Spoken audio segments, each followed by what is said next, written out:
You know, I'm going to be a bit of a contrarian today. You know, whenever people talk about Knights of the Old Republic or they recommend the game to newcomers or, people who haven't played it, they usually say things like, oh, you just have to stick with it. It gets better after the first planet or so. But I'm going to be disagreeing with that. In fact, I think that the first part of the game is, funnily enough, actually my favorite. I'm talking about Knights of the Old Republic 1, of course, the first game, and the planets Taris and Dantooine by extension. Fun fact, I keep messing up with Taris or Telos. I don't know why they have such similar names in different games. That's a little bit of a sidetrack, but these planets are probably my favorite. To give a little bit of backstory, I think I got it with that EA Origin Access thing I tried out, and I just looked at the game and I thought, oh no, this looks cool, sci-fi, I like Mass Effect, I want to try this out, and I looked it up, and it had, good reviews, it's a very well talked about game. And when I started playing it, it has a very slow start. Up until the point you become a Jedi, which is on the second planet. Do I say that? Yeah, I think Dantooine is the second planet. So up until then, it's rather, well, I wouldn't say uneventful, but it's not particularly Star Wars-esque. There aren't any lightsabers yet, at least not for the player character, and you can feel it's rather building up towards something. And that's the thing I like, because when you start on Taris, you were crash landed there. You have pretty much no identity. You don't know who you are. You are just a random Republic soldier, which, if you've played the game, you won't stay as a random Republican soldier, but, spoilers or whatever for, how old is this? Like 19 or something? It's a rather old game. But as I said, you crash land on Taris, and you start with nothing. I think you have like a few vibro blades, not even lightsabers, just they're like sabers, I guess. You have no money, you have no squad mates. I mean, you have one, and then the rest you pick up throughout the game. But I like that you start out with nothing. You just start with some, as I said, some shitty vibro blades. You have no money. You don't know much about the world because you just started playing it. And it kind of, from the point it stops the tutorial on the, what's the thing called again, the tutorial ship, that gets boarded. You're pretty much just thrown into the deep end with the goal of finding Bastila, just finding the Jedi, making sure she's safe because you're a Republican and you have to help her. Which I like. It gives you a bit of an overarching goal, but it doesn't immediately tell you how to get there. There are no... what I like about Knights of the Old Republic in general is that there are no quest markers, and especially in this first part, I think it really shines because you're just dropped on this world and you get to explore it for yourself. You get to talk to people, you get to resolve quests and whatever. You get to experiment with the light or dark side, and I think it's just. I mentioned the tutorial ship, but I think that Taris is just one big extended tutorial, so to say, because it kind of shows you what kind of game you're going to be getting, like with no quest markers, with the light and dark side, which is rather unique to this game, which is cool.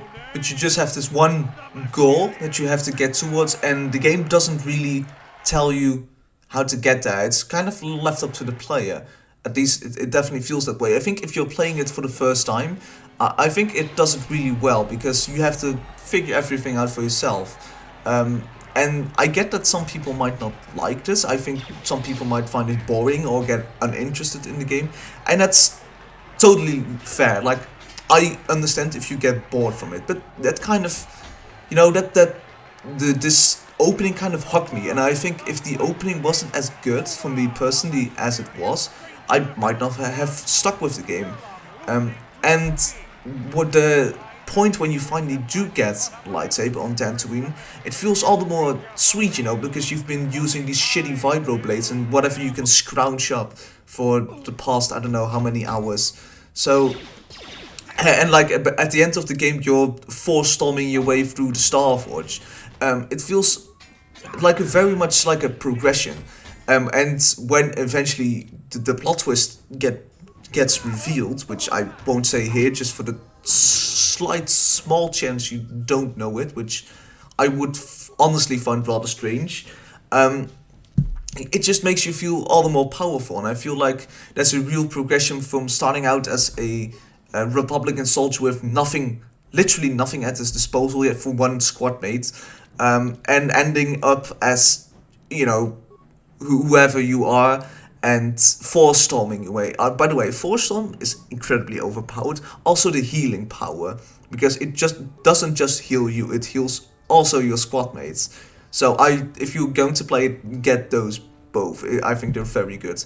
Also, I like the force persuasion. That's just kind of a Star Wars thing, but I think it's cool whenever I get the option to do that. That's a little bit of a side note. But yeah, cool opening. To be honest, I didn't know if I was going to like this game, because, you know, it looks very old. It plays. It just feels very dated with its gameplay. It's like it's very much based on the Dungeons and Dragons rule sets. But something that I find kind of magical about this game, because I've played Baldur's Gate and I just, for the life of me, cannot get into it. But this game uses the same kind of rule set. You know, it's based on the Dungeons and Dragons with the dice rolls and the saving throws and, you know, all that. And I really fucking love Knights of the Old Republic. So I don't know. I think it's just literally a different, like, coat of paint or whatever. But I love it. I don't think the combat is as bad as people say it is. But I just find it funny that I cannot like games like Baldur's Gate, and I love Kotor, even though it's practically the same fundamentals, I guess. I'm not a big Dungeons and Dragons nerd, so I don't know. It might be based on a different rule set or whatever, or they you know, changed things. But yeah, I felt very immersed in the game, which is funny to say because it is a game from 2003 and it looks like a game from 2003. Although I do have to say, I don't think it looks that bad. I think it held up graphically quite well because it has a very nice style to it. It's very colorful. Every planet has a distinct feel to it and distinct color. So I think that definitely it holds up quite well, just visually. But it was so immersive to me, you know, starting out, working your way up. I really felt like I was a part of the world. And what I like about Knights of the Old Republic, which is rather inconsequential, you know, gameplay wise, but for the play, it's a very cool thing, is that they give you these little dialogue options that they amount to nothing, but it's stuff that helps you build your character. It's just, you know, however you see your character, and it has no impact on anything, but it's just cool, you know, that you get the option to say these little things. And I liked experimenting on it with on Taris, because I hadn't experienced anything like it. I mean, specifically like it. So I thought it was really cool. So yeah, wrapping up, I like the intro. I like that it's slow. It helped me get very much immersed into the game, into the world. It kind of throws you into the deep end, but in a good way, because for me, it just, I wanted to know what happened next, and I wanted to explore the world. And as I said, when you eventually do get your powers, it feels all the sweeter. I very much like the progression in the game. Just leveling up is just a lot of fun, because there's a lot of cool powers and stuff you can unlock. So I never, like in some games when you level up, it's just, oh, you get a plus 5% bonus to whatever. But I like the unlocking of cool powers, and I liked, you know, experimenting with them, whichever works and which didn't. So yeah, I don't think the intro is as boring as some people say. I can understand why people might find it, well, not boring. Boring is a big word, but might slightly lose interest because of it, or you know, it's something that on repeated playthroughs they feel they have to slog through to get to the good bits. And for me, it's just, I like it. I think it's my favorite part of the game. Also, just because I felt so happy when playing it for the first time. It was such a nice, pleasant experience. So yeah, thanks for watching. I hope some of you will look different at the beginning of the game, or will appreciate it more and what BioWare was trying to do. I hope I was able to achieve that, or at least get you to play for the game again, because I really loved Kotor 1. I think it's my favorite out of the two. But yeah, thanks for watching.